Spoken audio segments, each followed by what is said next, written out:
Viva Culture, l'actualité des arts vue par l'association Maison de la Culture du Havre. Présentée par Isabelle. Viva Culture, l'émission de la culture dans toutes ses découvertes. Bonjour à toutes et à tous, bienvenue sur Viva Culture. Aujourd'hui, Catherine évoque les présidents de Stephen King, Didier, dans son instant philo, parle de tolérance et de laïcité, et Annie s'entretient avec Steven à propos du 4L Trophy.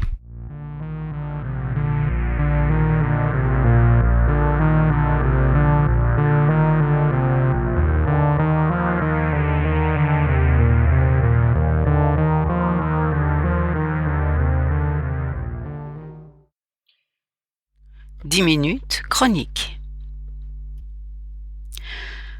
Le 1er novembre dernier, sur la chaîne de télévision France 5, était programmé à 20h un documentaire « Trump, l'Amérique outrée ». Sur M6, pour ou contre Trump. Sur Canal+, Ruth Bader Ginsburg, juge à la Cour suprême.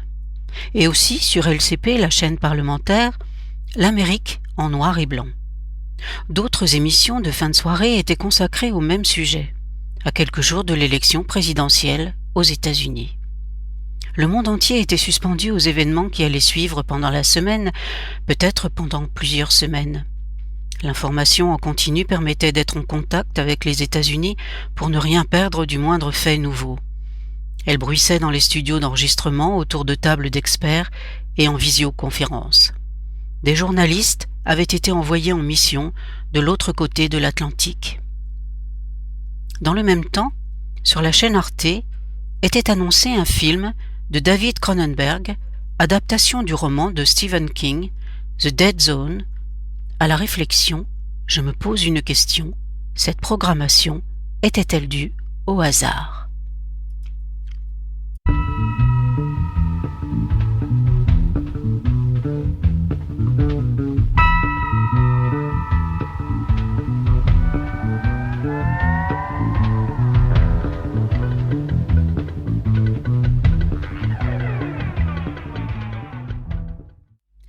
Il y a une semaine, l'Amérique découvrait le 46e président des États-Unis. Bien sûr, il y a encore ceux qui y croyaient et ceux qui n'y croyaient pas. Comme si le temps avait glissé et, en se divisant, avait créé deux réalités pour un même peuple. Pour ceux qui ont été heureux en voyant s'inscrire en gros caractères sur l'écran de CNN, Biden, President-elect, la possibilité que le pays soit à nouveau dirigé par celui qui avait exercé sa toute-puissance envers et contre tout, selon ses caprices et pour sa propre gloire, avait eu quelque chose de terrifiant. Car ces quelques années passées avaient été d'un poids inouï. Qui aurait pu croire que dans l'histoire américaine, une personne soucieuse d'aucune règle aurait pu diriger leur pays ? Stephen King, lui, y avait pensé, en créant dès la fin des années 70 un personnage, candidat à la présidence des États-Unis, dépourvu de retenue, avide de pouvoir à tout prix et d'une exaltation inquiétante.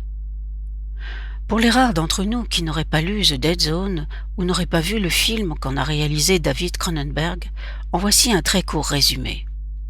Dans ce roman, un ancien vendeur de Bibles au porte-à-porte, Greg Stilson, devenu promoteur immobilier, se lance dans la politique. Aucun scrupule ne l'arrête dans sa course pour la réussite de son projet. Parallèlement, un instituteur, Johnny Smith, se réveille d'un long coma après un accident. Il découvre alors qu'il a acquis un don de voyance et comprend bientôt que le candidat Greg Stilson représente un énorme danger s'il est élu. Il s'engage à tout faire pour l'empêcher d'arriver à ses fins. Étrangement aujourd'hui, on n'a aucun mal à voir de grandes similitudes entre le candidat de fiction et le président qui clamait « America First » il n'y a pas si longtemps.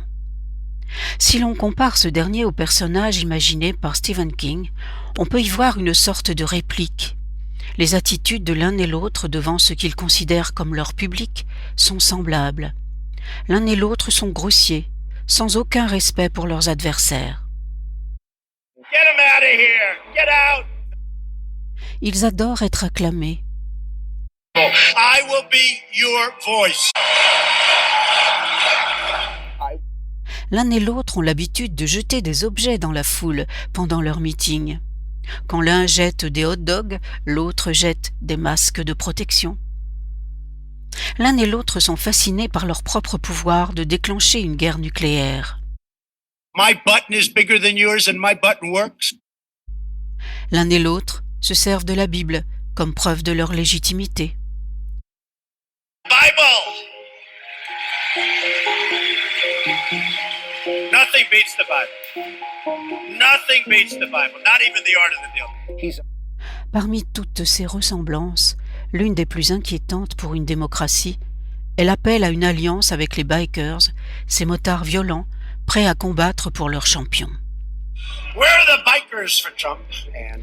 Sans limite et sans dignité, c'est ainsi que l'un et l'autre réussissent, grâce à leurs outrances, à faire que les médias deviennent totalement obsédés par leur gesticulation.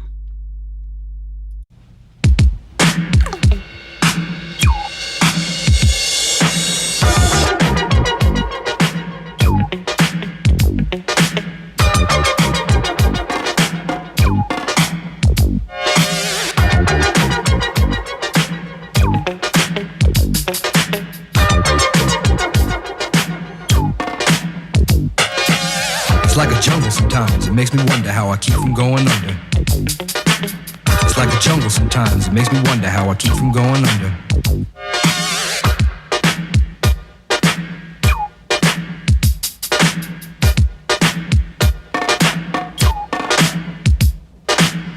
Broken glass everywhere, people on the stage, you know they just don't care. I can't take the smell, can't take the noise. Got no money to move out, I guess I got no choice. Rats in the front room, roaches in the back, junkies in the alley with the baseball bat. I tried to get away, but I couldn't get far, cause a man with a tow truck repossessed my car.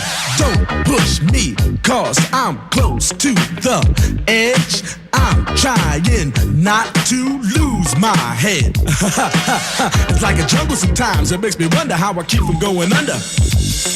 Standing on the front stoop, hanging out the window, watching all the cars go by, roaring as the breezes blow. A crazy lady living in a bag, eating out of garbage pails, used to be a fag hag, such a dance to tango, skipped the life and dango. A zircon princess seemed to lost her senses. Down at the peep show, watching all the creeps, so she could tell her stories to the girls back home. She went to the city and got so did it. She had to get a pimp, she couldn't make it on her own. Don't push me, cause I'm close to the edge. I'm trying not to lose my head. It's like a jungle sometimes, it makes me wonder how I keep from going under. On pourrait croire que Stephen King avait prédit la venue d'un phénomène que personne n'avait prévu il y a 40 ans. Malgré ce qui pourrait paraître comme des coïncidences troublantes, Stephen King lui-même balaie l'idée farfelue qu'il aurait vu le futur.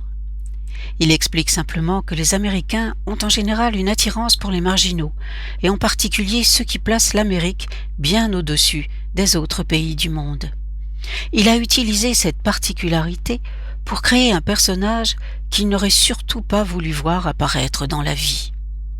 En écrivant The Dead Zone, il était alors convaincu qu'un politicien hors norme qui dirait n'importe quoi serait en mesure de séduire ses lecteurs américains, mais que les actions absurdes accumulées par le candidat Stilson, personne n'aurait pu y croire dans la réalité. Jusqu'à ce que Donald Trump arrive. Dans un autre de ses romans, paru en 2011, Stephen King évoque un autre président des États-Unis, cette fois pour le sauver. Il ne s'agit plus de voir l'avenir, mais de retourner dans le passé. Ce président que probablement King lui-même aurait voulu protéger, c'est John Kennedy. On cherche toujours dans le passé des écrivains ce qui a nourri leur imaginaire. Le 22 novembre 1963, King a appris, sur le chemin du lycée, l'assassinat à Dallas du président. Cet instant, il ne l'a pas oublié. Le titre du roman, 22-11-63. En associant ces deux histoires, On pourrait dire qu'elle reflète l'histoire de nos vies. On ne peut rien changer au passé, mais l'avenir recèle toutes les possibilités. Quant à la question que je posais tout à l'heure, je la reformule. Cette programmation de The Dead Zone, ce dimanche 1er novembre, quelques jours avant les élections présidentielles américaines, un hasard ? Retrouvons-nous sur le site de la MCH à la rubrique 10 minutes chronique. À bientôt.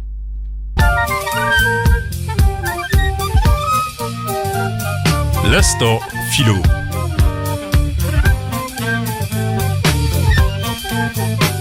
Assurément, les religions ont une face glorieuse. Elles ont été civilisatrices. Elles ont nourri l'esprit des hommes, inspiré des œuvres marquantes dans tous les domaines de l'art et ont permis de faire advenir de grandes choses dans l'histoire. Mais elles ont aussi une face obscure qui peut légitimement nous faire très peur. Toutes les religions sans exception peuvent en effet sombrer dans le fanatisme et la violence. Les exemples ne manquent pas.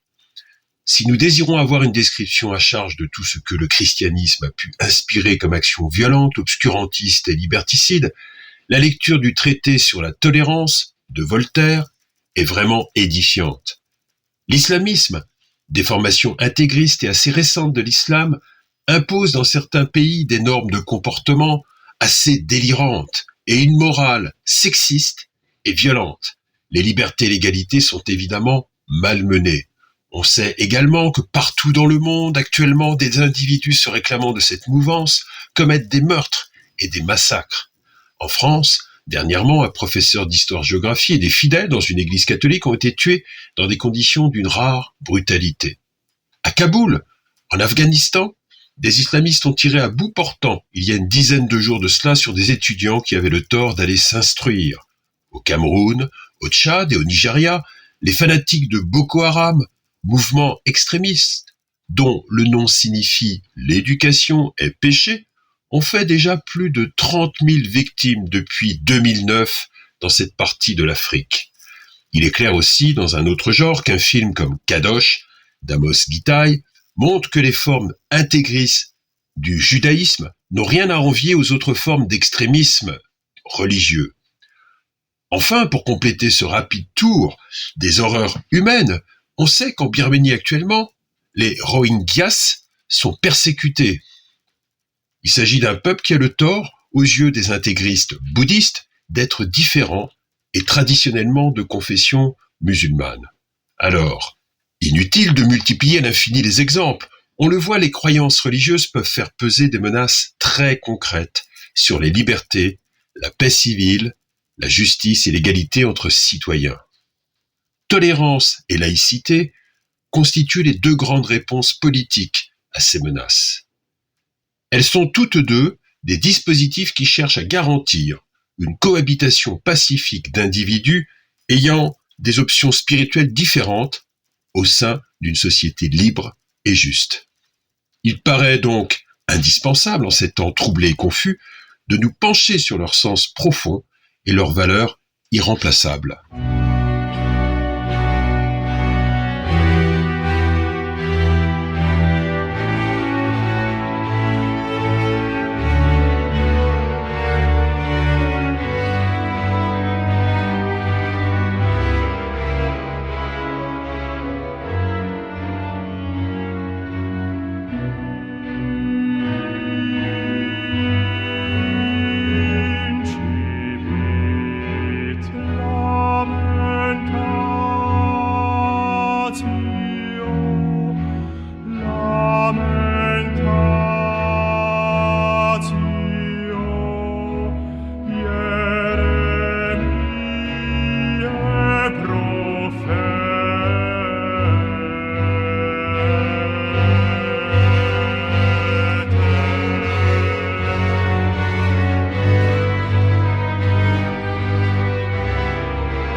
La nécessité de la tolérance se fait sentir lorsque plusieurs croyances, au moins deux, s'affirment et finissent par entrer en conflit au sein d'une société.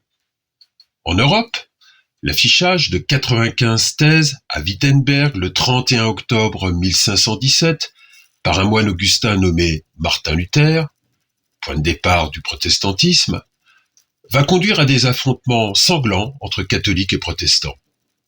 L'édit de Nantes, signé par Henri IV en 1598, est un édit de tolérance. Il visait à pacifier en France, qui a connu les massacres de la Saint-Barthélemy, les relations extrêmement tendues entre catholiques et protestants.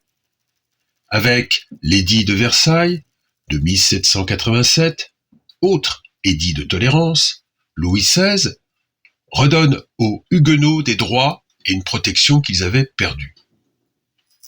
Tolérer, on le voit dans ces exemples, c'est tout d'abord accepter, toujours avec une certaine réticence finalement, d'autres pratiques religieuses. Souvent, en conservant une religion officielle qui peut de nouveau vouloir s'imposer à tous, comme le montre la révocation de l'édit de Nantes par Louis XIV. La tolérance est donc le fait du prince. Elle est accordée, ou bien refusée selon son bon vouloir. Elle ne protège que temporairement. L'épée de Damoclès des persécutions pèse toujours sur les croyances minoritaires. Enfin, il existe des versions différentes de la tolérance qui montrent qu'il s'agit d'un dispositif politique très conjoncturel. La tolérance est restreinte quand elle accepte certaines options spirituelles et en rejette d'autres. John Locke, dans sa lettre sur la tolérance, estime ainsi que la tolérance de l'Église anglicane ne doit pas concerner les catholiques, qui font obédience à un autre chef d'État que le souverain de Grande-Bretagne. Elle ne doit pas non plus concerner les athées, car, dit-il, on ne peut accorder foi à ceux qui n'ont pas foi en Dieu. Mais il existe aussi, heureusement, une tolérance au spectre plus large. Le philosophe Pierre Bell estime ainsi qu'un État doit tolérer toutes les options au sujet de la religion, y compris l'athéisme. On retiendra de toutes ces considérations que la tolérance cherche à permettre, de façon conjoncturelle et parfois assez arbitraire, une coexistence pacifique de différentes religions au sein d'une même société. La tolérance présente déjà l'immense avantage d'éviter bien des violences et des injustices, mais cette réponse politique, on l'a vu, a ses fragilités et ses limites.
La laïcité a également une fonction de pacification d'une société civile dans laquelle des religions différentes doivent cohabiter.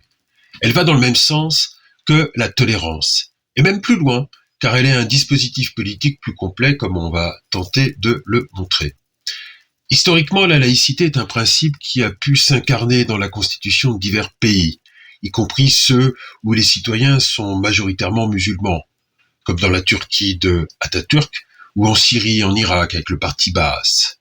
En France, la laïcité est définie par la loi de 1905, dite loi de séparation des églises et de l'État, dont le premier article est le suivant. La République assure la liberté de conscience. Elle garantit le libre exercice des cultes sous les seules restrictions édictées ci-après dans l'intérêt de l'ordre public.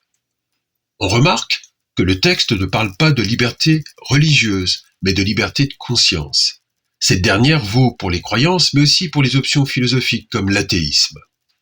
La laïcité diffère ainsi de la forme restreinte de la tolérance. Enfin, conformément à l'idéal de liberté de conscience, cet article énonce que la laïcité garantit le libre exercice des cultes. Elle ne les interdit évidemment pas. C'est un contresens en effet de confondre laïcité et athéisme. Les États laïques ne peuvent être assimilés, sans une grande mauvaise foi, c'est le moment de dire, à ces républiques socialistes soviétiques qui, à une époque, ont imposé l'athéisme et persécuté les religions. La laïcité, au nom de la liberté de conscience, donne tout loisir de croire ou de ne pas croire aux citoyens, à condition que ces derniers respectent la loi civile et lui accordent la priorité sur la loi religieuse dans l'espace public. Donc, ni athéisme d'État, ni religion officielle. Pour assurer la liberté de conscience, la République se doit de rester dans la neutralité face à la question religieuse.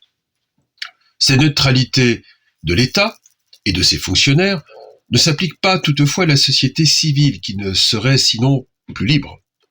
Les citoyens ont évidemment la liberté d'exprimer ou d'affirmer leur attachement à telle ou telle conviction, qu'elle soit politique, religieuse ou philosophique, à condition que cela se fasse dans le strict respect de la loi civile et sans troubler l'ordre public. Ainsi, la République française garantit et protège la liberté de culte, mais également la liberté d'expression de tous ceux qui estiment, par exemple, que la croyance religieuse est une illusion. La séparation des églises de l'État est donc un bon antidote contre le fanatisme religieux de tout poil. Avec la laïcité, et c'était déjà en partie le cas avec la tolérance, les religions se purgent en effet du désir de dominer, de s'imposer à tous et de régir les mœurs de toute une société.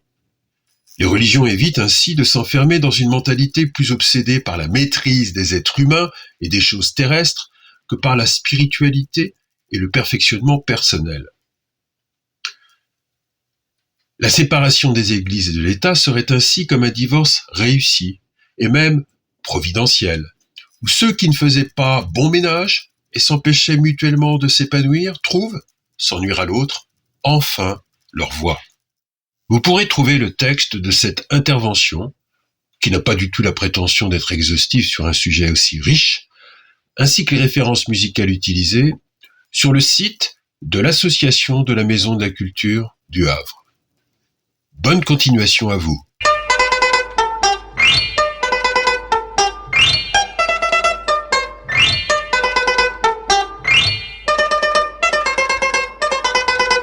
Bonjour, aujourd'hui nous sommes à l'université en compagnie d'un étudiant. Bonjour, je m'appelle Steven Perriot, je suis étudiant en Master 2 Management et Commerce International, en spécialité échange avec l'Amérique latine. Et avec Tristan Porret, un autre étudiant de ce master, nous allons participer à l'événement solidaire qui s'appelle le 4L Trophy. Le 4L Trophy, qu'est-ce que c'est ? C'est une course d'orientation dans le désert en Renault 4. Ce n'est pas la première fois, je crois. Non, en effet, ça sera la 24e édition en 2021. Il y a aussi un aspect solidaire dans cette aventure, puisque nous devons ramener 10 kilos de denrées périssables par personne, qui seront distribuées par l'association qui s'appelle la Croix-Rouge française. Et on doit aussi ramener 2 cartables et 2 sacs de sport remplis à la fois de fournitures scolaires, des stylos, des crayons, des gommes, des cahiers, etc., et des affaires de sport, pour le foot notamment, qui seront distribuées par une association au Maroc qui s'appelle les Enfants du désert. Vous en savez plus sur cette association-là ? Alors l'association, elle milite depuis au moins 24 ans avec le 4L Trophy, Elle finance des écoles, globalement, elle essaye d'améliorer les conditions d'accès des enfants marocains à l'éducation. Au début, c'était essentiellement en les amenant à l'école, et aujourd'hui, ils sont en plus de cela au soutien quotidien dans la famille, parce qu'on sait très bien que si dans la famille ça ne se passe pas bien, des problèmes de malnutrition, des problèmes de difficulté d'accès à l'eau potable ou à l'électricité, ça va se répercuter sur l'accès à l'éducation. En plus d'apporter des denrées, des fournitures scolaires et du matériel sportif, on a la possibilité de faire un don qui permettra de financer notamment une nouvelle école. Et au niveau du Covid, avez-vous pris des précautions ? Alors pour l'instant, nous recevons en moyenne une newsletter par semaine concernant le Covid, parce qu'on est conscient de l'urgence sanitaire. Pour l'instant, l'organisation de l'événement nous indique que pour l'instant tout est bon. Cependant, des mesures exceptionnelles seront prises le jour J pour éviter la propagation du virus. Voilà. Je crois que vous êtes 3000, donc il va falloir vraiment faire très très attention. Oui, tout à fait. Ils sont prévus 1504 ailes partir dans le désert. Ça correspond à 3000 personnes, plus environ 400-500 personnes à l'organisation. Ça fait plusieurs milliers de personnes. Mais les précautions seront prises et il faut savoir qu'une fois arrivé au Maroc, on est presque en autarcie et on rentre en contact avec personne d'autre que les participants à l'événement. Et donc, j'imagine que les organisateurs mettront en place tout ce qui est possible pour éviter la propagation du virus au Maroc. Vos activités ? Alors, moi, à titre personnel, donc, je suis étudiant à l'Université du Havre. L'année dernière, j'ai créé une association qui s'appelle International Student Network Le Havre. C'est une association qui a deux objectifs. Le premier étant l'accueil des étudiants internationaux, donc on les aide, on leur apporte un soutien administratif, on crée avec eux des événements, des sorties culturelles, des sorties sportives, des sorties touristiques. Et l'autre volet de l'association, c'est la sensibilisation des étudiants havrais à la mobilité internationale. C'est un petit peu comme une association Erasmus. Vous-même, vous y allez l'année prochaine avec Erasmus. Oui, tout à fait. Si tout se passe bien, je touche du bois. Au mois de février, je partirai à Zagreb en Croatie pour un échange universitaire, pour terminer mon cursus là-bas. Vos rêves ? Donc mes rêves, dans la liste, le premier c'était réaliser le 4L Trophy. Parce qu'en fait, il faut savoir que c'est un événement qui est ouvert aux étudiants de 18 à 28 ans. Et comme j'ai 27 ans, il me reste très peu de temps, il me restait très peu de temps pour m'inscrire. Et donc j'ai la chance d'avoir trouvé un copilote extraordinaire qui s'appelle Tristan, avec qui j'espère bien réaliser ce rêve. Après, dans l'absolu, des rêves, je considère qu'on en a tous plusieurs, et je vous conseille d'ailleurs d'en avoir plusieurs, c'est important. J'aimerais bien ouvrir une petite entreprise en Amérique latine, sans trop de pression, avec suffisamment d'argent pour survivre, et puis ne pas se prendre plus la tête que ça. Mais j'aimerais bien aussi apprendre à piloter en avion. Alors même si j'ai déjà eu la chance de faire du parapente, ça serait vraiment idéal de pouvoir apprendre à voler soi-même. Vous m'avez aussi parlé de travailler d'une façon particulière, avec des gens, ou des gens ou tout seul, ou avec des supérieurs sympas. C'est vrai que avec un boulot que vous aimez. C'est un petit peu le concept de la culture d'entreprise, mais j'aimerais bien travailler dans une entreprise où les collaborateurs sont sympas. Alors ça paraît utopique, mais ça existe. Et je considère vraiment qu'on n'est pas sur cette planète pour travailler, mais plutôt pour vivre. Et je suis plutôt du genre à travailler pour vivre. À travailler pour vivre et pas à vivre pour travailler. Ouais, j'ai eu du mal. C'est une bonne philosophie. Et sinon, c'est à peu près tout sur vos rêves. Vous avez je sais que dans le fond j'en ai plein d'autres, mais là comme ça j'en ai pas qui me viennent à l'esprit.